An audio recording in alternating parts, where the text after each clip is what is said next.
Hello everybody, and thank you for coming today on such short notice. I am Dalton Callen from the PR firm, and today we're going to be talking about what happened at ESPN today. As you all know, there was an incident at ESPN headquarters in Bristol, Connecticut. There were many people injured at the scene of the incident.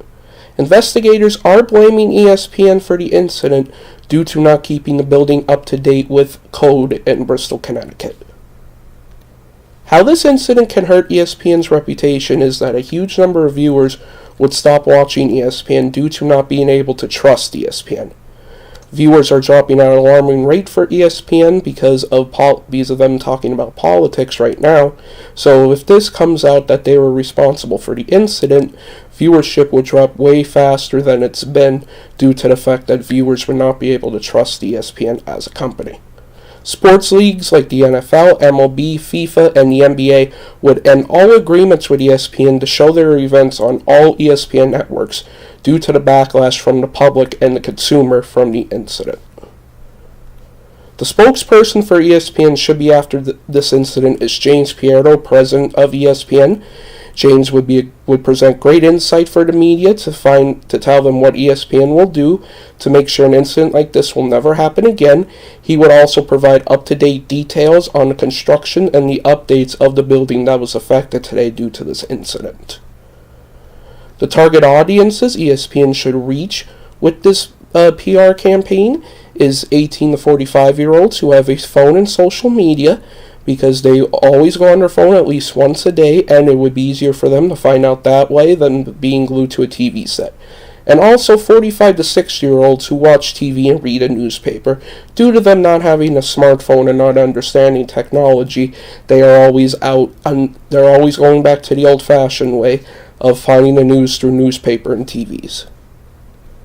Employees of ESPN will only be allowed to talk about the incident on ESPN programming, and also we do have plans on suspending all ESPN original programming for the day so we could get up-to-date information on the building and the production trucks and everything that was affected. And also ESPN will make a statement to the public talking about the incident, sending their best wishes to everybody that was injured, and lay out their plan to improve the building by adding updated security features, technology. Any of that stuff would be addressed in that media release. PR tools that ESPN should use for the response to this incident. One of the type of PR tools ESPN should use is the ESPN family of networks. It would allow ESPN to give viewers updates on the people who were injured and to give updates on the building plans for the building that was affected during the incident. Another PR tool for the response would be Twitter, as our 18 to 45-year-old target audience are on their phone at least once a day, so it would be easier to reach that audience instead of them being glued to a TV set. Internal and public communication channels for ESPN to use during this incident. The ESPN family networks, of course, to give up-to-date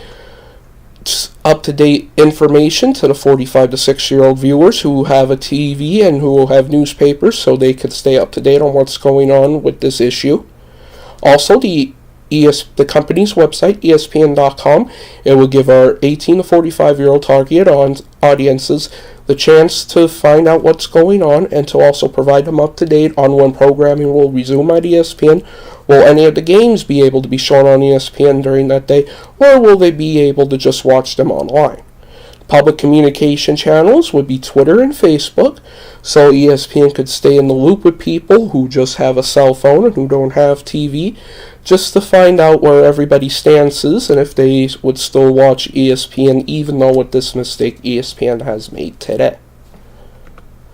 The conclusion is that with this lovely plan, ESPN would be able to limit the effect of the incident by letting people what their plans are to make sure an incident like this would never happen again, and also to provide their best wishes to everyone who was affected by this incident as well.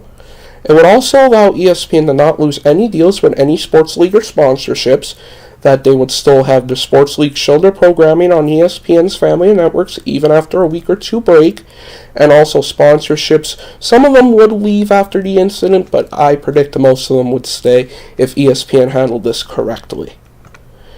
Here are some of my sources for this presentation, and also the rest of the sources. I would like to thank everybody for coming today, and also, if you have any other questions, please reach out to me. Thank you, bye.